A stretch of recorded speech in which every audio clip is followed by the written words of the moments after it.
Message को पढ़ने के बाद भर बरसात में भी उसका चेहरा सूरज की तरह खिल उठा था। लकी ने इस मैसेज को पढ़कर खत्म किया ही था कि उसके फोन पर बारिश की बूंदें जमा होने लगी थी। लकी ने थोड़ी देर की खुशी मनाने के बाद याद किया कि वो सच में गरीब नहीं था। असल में उसके परिवार ने उसे एक परीक्षा में डाल रखा था जिसका नाम था गरीबी अभ्यास परीक्षा। इस परीक्षा के तहत लकी को अग्रवाल खानदान में उसके नाम की जमीन और जायदाद पर तभी हक मिलने वाला था जब वो इस परीक्षा को पास कर लेता। अचानक से उसे याद आया कि वो गरीब नहीं था बल्कि गरीब होने की परीक्षा दे रहा था। हालांकि परीक्षा देते देते उसे 8 बरस हो चुके थे, इसलिए उसे एहसास होने लगा था कि वो कभी परीक्षा को पास ही नहीं कर पाएगा और हमेशा हमेशा के लिए गरीब ही रह जाएगा। अच्छा हुआ चली गई, अब मिलना कभी। लकी ने होटल की तीसरी मंजिल की ओर देखा और पानी के अंदर ही अपना पैर पटक दिया। वो डिम्पल को कोस रहा था। उसने अपनी मोटरसाइकिल उठाई और फिर से चमन मेडिकल स्टोर जाने के लिए मुड़ने लगा। अगले दिन जब लकी की आंख खुली तो वो सीधा उठा और तैयार होकर शहर के सबसे बड़े बैंक न्यू सिटी बैंक पहुंच गया। न्यू सिटी बैंक न सिर्फ शहर का सबसे बड़ा बैंक था बल्कि वो सबसे अमीर बैंक भी था। वहां पर शहर के सबसे अमीर लोगों के ही पैसे जमा किए जाते थे। लकी वहां पैसे को निकलवाने के लिए जा रहा था। New city bank south Delhi में बसा हुआ था और उसके दरवाजे के बाहर महंगी से महंगी गाड़ी खड़ी थी। भाई, अब इसमें से कौन सी नई गाड़ी लेगा, लकी ने मन ही मन सोचा। उसे यकीन नहीं हो रहा था कि कल तक तो वो एक मोटरसाइकिल तक नहीं खरीद पा रहा था और आज वो एक कार, और वो भी इतनी महंगी कार खरीदने की सोच रहा था। फिर उसने अपनी नजर गाड़ी पर से हटाई और बैंक के अंदर जाने लगा। उसने देखा कि बाहर बहुत भीड़ थी और महंगे से महंगे कपड़े पहने लोग बैंक के अंदर जा रहे थे। कहाँ दवाओं की बदबू और कहाँ ये खुशबू। उसने एक बहुत ही गहरी सांस के अंदर ज्यादा से ज्यादा खुशबू को समेटने की कोशिश करते हुए अपने मन में सोचा, लेकिन अगले ही पल उसके मन में संकोच पैदा हो गया था। रातों रात लकी की किस्मत तो बदल गई थी, लेकिन उसके कपड़े नहीं बदल पाए थे। इतने बड़े बैंक में वो वही कपड़े पहनकर आ गया था जो वो अक्सर अपने काम पर पहनकर जाता था। पैसे लेते ही ना सबसे पहले नए कपड़े खरीदने हैं, लकी ने अपने आप से कहा और फिर बैंक के अंदर दाखिल होने लगा। जैसे ही उसने दरवाजे को धक्का दिया, उसे आवाज आई, आउच! लकी थोड़ा सा हड़बड़ी में दिखाई दे रहा था और इस जल्दबाजी के चक्कर में वो एक लंबे बाल वाली लड़की से जा टकराया था जो कि उसके बगल में ही चल रही थी। माफ करना, मैं आपको देख नहीं पाया, सॉरी। लकी ने तुरंत उससे हाथ जोड़कर माफी मांगते हुए कहा। उस लड़की ने इतने अच्छे कपड़े पहन रखे थे कि उसे देखकर ही लग रहा था कि वो किसी अमीर घराने की लड़की थी, इसलिए सॉरी बोलते वक्त ना चाहते हुए भी लकी के हाथ उसके सामने जुड़ गए थे। लेकिन जब उस लड़की ने लकी के कपड़े और उसके हुलिये को देखा तो उसने अपनी नाक भौं सिकोड़ ली। वो लगभग हर रोज इस बैंक में आया और जाया करती थी, लेकिन उसने आज तक इस बैंक के अंदर लकी जैसे फटीचर आदमी को घुसते हुए नहीं देखा था। उसके बालों में से आंवले के तेल की गंध आ रही थी। उसने गुस्से भरी नजरों से लकी की ओर देखा और बोली, क्यों नहीं देख पाए? मैं क्या ट्रांसपेरेंट हूं? तुम्हें इतनी बड़ी लड़की दिखाई नहीं देती? इससे पहले कि बात आगे बढ़ती, उस लड़की ने देखा कि इस बैंक की मैनेजर यास्मीन पटेल उन दोनों की ओर बढ़ी चली आ रही है। उसने भी लकी को देखकर वैसी ही शक्ल बनाई थी जैसी शक्ल उस लंबी लड़की ने बनाई थी। I am so sorry miss, आपको कहीं लगी तो नहीं? यास्मीन ने उस लड़की से पूछा और फिर घिन्न भरी नजरों से लकी की ओर देखने लगी। लकी तमतमाती आंखों से उन दोनों को देखा जा रहा था। वो जानता था कि उसने इतनी जोर से भी दरवाजा नहीं खोला कि उसे चोट लग जाए, लेकिन असल में उसे यह मालूम नहीं था कि वो लोग उसे नहीं बल्कि उसके कपड़े को देख रहे थे। यास्मीन ने लकी को ऊपर से नीचे तक देखा और ना जाने उसके मन में क्यों शक पैदा हो गया। क्या आप मुझे बता सकते हैं कि आप यहाँ पर किस काम से आए हैं? यास्मीन ने बड़ी मुश्किल से अपने चेहरे पर एक मुस्कान लाते हुए कहा। वो उसका हुलिया देखकर ही समझ गई थी कि वो यहाँ का कस्टमर तो नहीं था। लकी ने अपने आप को संभाला और कहा, हाँ, वो मैं अपना पैसा निकलवाने के लिए आया था। पैसे निकलवाने के लिए आए हो? यास्मीन ने लकी की बात को ही दोहराते हुए कहा। वैसे तो वो लकी की बात पर जोर से हंसना चाहती थी, लेकिन उसने अपने आप को थोड़ा सा काबू में कर लिया था। लकी की बात सुनकर उसे लग रहा था कि वो कोई पागल था जो यहाँ जबरदस्ती घुसा चला आ रहा था। हाँ, तो क्या आपके पास कार्ड है? यास्मीन ने उससे आगे पूछा। न्यू सिटी बैंक का कार्ड हासिल करना एक बहुत ही मुश्किल भरा काम था। अगर किसी को भी उस बैंक का कार्ड लेना था तो सबसे पहले उस आदमी को अपने खाते में कम से कम 5 लाख रुपए जमा करवा कर रखने पड़ते थे, तब जाकर उसे कहीं कार्ड मिलता था। लेकिन लकी तो पहली बार ही यहाँ आ रहा था इसलिए उसके पास कार्ड होने की कोई संभावना ही नहीं थी। लकी जब यास्मीन के सवाल का जवाब नहीं दे पाया तो यास्मीन ने फिर उससे पूछा, मैं पूछ रही हूं कि आपके पास कार्ड है? वो समझ गई थी कि लकी पागल ही था जो कहीं से भागकर सीधा उनके बैंक में आ गया था। कार्ड नहीं मेरे पास। लकी ने उसके सवाल का जवाब दिया और वो फिर इधर उधर देखने लगा।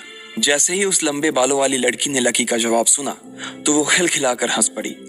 यास्मीन को तो सिर्फ लग रहा था कि वो पागल है, लेकिन वो लड़की तो अपने मन में मान चुकी थी कि यह लड़का कोई पागल ही है जो कहीं झोपड़ पट्टी से यहाँ आ गया है। इससे पहले कि आगे कोई कुछ कह पाता, उस लंबे बालों वाली लड़की के पिता वहां आ गए और बोले, चलो बेटी।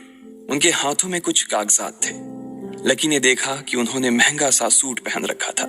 उस लड़की ने यास्मीन के दोनों हाथों को पकड़ा और बोली, यास्मीन देखो, अगर इस तरह के सड़क छाप लोग तुम्हारे बैंक में ऐसे ही घुसते चले आए ना और बाकी कस्टमर्स को परेशान करने लगे तो तुम्हारे बैंक की इमेज और उसके शेयर्स दोनों को काफी नुकसान होगा।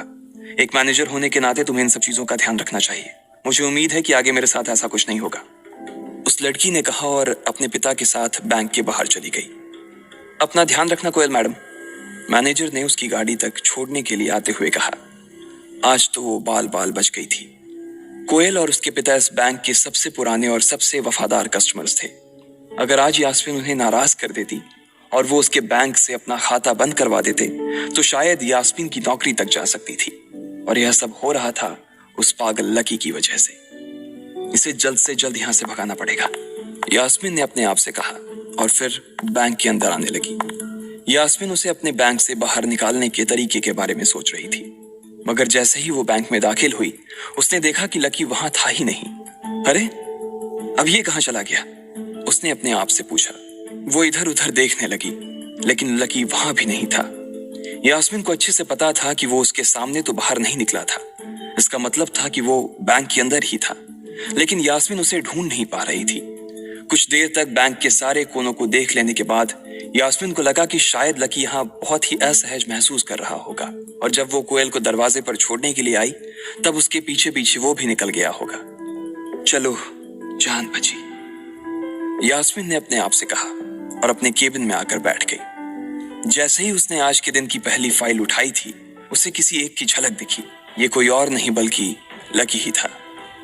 अरे, ये कहां छिपा हुआ था? यास्मीन ने अपने आप से ही कहा और तुरंत फाइल को टेबल पर रखकर वो ऑफिस के बाहर आ गई। उसने देखा कि लकी बैंक के वीआईपी लॉन्ज के बाहर खड़ा था और उसके खंबे की आड़ की वजह से वो यास्मीन की नजर से बाहर हो गया था। अब यास्मीन को तो वो मिल गया था, लेकिन उसके लिए उससे भी बड़ी एक और मुसीबत खड़ी हो गई थी।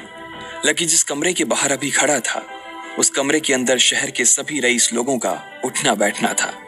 बैंक के सिलसिले में या फिर किसी दूसरे काम के सिलसिले में वो सभी लोग यहीं आकर बात किया करते थे। उस कमरे के अंदर जो लोग बैठे थे उन सबके करोड़ों रुपए इस बैंक के खाते में जमा थे। अब अगर ऐसे में लकी वहां घुस जाता तो सब लोग मिलकर यास्मीन की गर्दन पर चढ़ जाते। रुको, जहां हो वहीं खड़े रहो, यास्मीन जोर से और साथ ही गुस्से से चिल्लाई। बाकी के लोग जो वहां खड़े थे वो यास्मीन की ये चीख सुनकर डर गए थे। कुछ लोगों को उसकी इतनी जोर से आवाज करने की वजह से गुस्सा भी आ गया था और यास्मीन सबसे मुस्कुराते हुए माफी मांगकर आगे बढ़ती जा रही थी। वो लकी को किसी भी तरह से उस कमरे में जाने से रोकना चाहती थी, लेकिन उससे पहले ही वो उस कमरे के अंदर दाखिल हो चुका था। अरे यार, ये आदमी है या गधा? यास्मीन ने अपना ही सिर पीटते हुए कहा और वो भी उस कमरे के दरवाजे की ओर बढ़ने लगी। उसने उस कमरे का दरवाजा खोलने की कोशिश की, लेकिन वो अंदर से लॉक हो गया था। बाप रे, ये कैसा आदमी है? बिना परमिशन के अंदर घुसा तो घुसा, लेकिन दरवाजा भी अंदर से बंद कर लिया। अब यास्मीन की सांसें फूलती जा रही थी। उसे बहुत डर लग रहा था। उसका जी यह सोचकर घबराए जा रहा था कि ना जाने अंदर लकी और उस रिलेशन मैनेजर के बीच क्या हो रहा होगा। इधर जैसे ही लकी कमरे में दाखिल हुआ, वहां का कस्टमर रिलेशन मैनेजर जो कि सोफे पर फैला हुआ था, वो उसे देखते ही अचानक सीधा बैठ गया। हेलो सर, कैसे हैं आप? उसके मुंह से बिना लकी को देखते हुए ये शब्द निकले। उसे याद था कि इस कमरे में कुछ खास लोग ही आते थे और जो भी आते थे यास्मीन उनके आने की खबर उसे पहले ही दे देती थी। लेकिन इस वक्त जो आदमी उसके सामने खड़ा था उसे देखते ही वो अपनी जगह पर जम गया था। ना तो वो कहीं से भी वीआईपी लग रहा था और ना ही वो उसका कोई रिश्तेदार था। कौन हो भाई तुम? क्या चाहिए तुम्हें? उस मैनेजर ने 20 साल के जवान लड़के को देखते हुए कहा, मैं यहाँ अपना पैसा लेने आया हूँ। लकी ने सीधे मुद्दे की बात को मैनेजर के सामने रखते हुए कहा, तुम्हारे पास हमारा सुप्रीम कार्ड है? मैनेजर ने उससे ऊपर से नीचे तक देखा और पूछा, नहीं नहीं, मेरे पास कोई कार्ड नहीं है। लकी ने कहा, तो फिर हम तुम्हें कोई पैसा नहीं दे सकते। चलो अभी दरवाजा खोलो और सीधा बाहर निकलो। मैनेजर ने कहा और सोफे पर से उठ गया। नहीं, मैं अपना पैसा लिए बिना नहीं जाऊंगा यहाँ से। लकी भी जिद पर अड़ गया। अरे बोला ना, बिना कार्ड वाले को पैसा नहीं मिलता है, और वो भी पैसा होगा तब तो मिलेगा ना। मैनेजर ने उसके करीब आते हुए कहा, अरे पैसा है तभी तो निकालने आया हूं सर। लकी ने कहा, देख फालतू की बहस मत कर सुबह सुबह, वरना मैं सिक्योरिटी को बुला लूंगा तो वो लोग मार मार कर बाहर निकालेंगे तुझे। लकी यह सुनकर घबरा गया था। मैनेजर के चेहरे का गुस्सा उसे साफ नजर आ रहा था, लेकिन ऐसा भी नहीं था कि वो झूठ बोल रहा था। भले ही उसके पास कार्ड नहीं था, लेकिन इसका मतलब ये नहीं था कि वो अग्रवाल खानदान का लड़का नहीं था। जैसे जैसे मैनेजर उसकी ओर बढ़ता चला जा रहा था, लकी का डर भी बढ़ता जा रहा था। मैनेजर को लग रहा था कि वो कोई संकी था और वो उसे धक्का मारकर बाहर निकालने के लिए आगे बढ़ ही रहा था कि अचानक घबराए हुए लकी के दिमाग में एक आइडिया आया। फिंगरप्रिंट! उसने अपना अंगूठा कमरे में मौजूद उस मैनेजर के सामने उठाते हुए कहा। फिंगरप्रिंट? कौन सा फिंगरप्रिंट? मैनेजर ने चौंकते हुए पूछा। अरे अरे, आपने कहा ना कि आपको कार्ड चाहिए, पर मेरे पास कार्ड नहीं है, फिंगरप्रिंट है, और मुझे मालूम है कि आपके यहाँ फिंगरप्रिंट से भी पैसे निकलते हैं। ये कहते ही लकी ने एक राहत की सांस ली थी, लेकिन मैनेजर को यह समझ नहीं आ रहा था कि आखिर लकी को फिंगरप्रिंट की जानकारी मिली कैसे। तुम फिंगरप्रिंट यूज करना चाहते हो? मैनेजर ने लकी को घूरते हुए पूछा। लकी की शक्ल और उसका हुलिया मैनेजर के लिए उसकी बातों से मेल नहीं खा रहा था। हाँ, मैं फिंगरप्रिंट यूज करना चाहता हूँ सर, लकी ने सीना चौड़ा करते हुए कहा। उसे इस तरह देख तो मैनेजर और भी कंफ्यूज हो गया था। मैनेजर ने सोचा कि उसे एक चांस देना चाहिए, इसलिए उसने लकी को फिंगरप्रिंट इस्तेमाल करने की इजाजत दे दी थी। वो अपनी टेबल के पास गया और उसके दराज में फिंगरप्रिंट वाली मशीन ढूंढने लगा। 2-3 ड्रॉर में झांकने के बाद आखिरकार उसे वो मशीन मिल गई थी। चुपचाप यहाँ पर अपना अंगूठा लगाओ, मैनेजर ने मशीन को आगे बढ़ाते हुए लकी से कहा। लकी ने अपनी फटी हुई पैंट के पिछले हिस्से में अपना अंगूठा पोंछा और फिर उस मशीन पर लगा दिया। 2 सेकंड बाद मशीन में से एक आवाज आने लगी। उसके अंदर एक लाल बत्ती चल रही थी और वो जोर जोर से बीप कर रही थी। देखा, तुम्हारा फिंगरप्रिंट मैच नहीं कर रहा है। मैंने पहले ही बोला था कि कोई खाता नहीं है इस बैंक में तुम्हारा। मैनेजर ने लकी को ऐसे देखा जैसे वो कोई बड़ा अपराधी था। मैनेजर उसकी पैंट की ओर देखने लगा। उसे लग रहा था कि लकी ने अपनी जेब में कोई हथियार छुपा रखा था और वो मैनेजर को बेवकूफ बना रहा था। इससे पहले कि लकी अपनी जेब से कोई बंदूक या बम निकालता, मैनेजर ने अपना फोन निकाला और पुलिस का नंबर लगाने लगा। लकी ने उसकी स्क्रीन पर देख लिया था कि वो 100 नंबर पर फोन लगा रहा था। लकी बुरी तरह से घबरा गया था। वो बहुत ही उत्साह और जोश में अंदर तक तो चला गया था, लेकिन उसे मालूम नहीं था कि वो इतनी बड़ी मुसीबत में फंसने वाला है। अब आगे क्या होने वाला था? क्या लकी उसे पुलिस को बुलाने से रोक पाता? कहीं उसे कोई फेक मैसेज तो नहीं आया था? लकी कैसे इन मुसीबत से बाहर निकलेगा?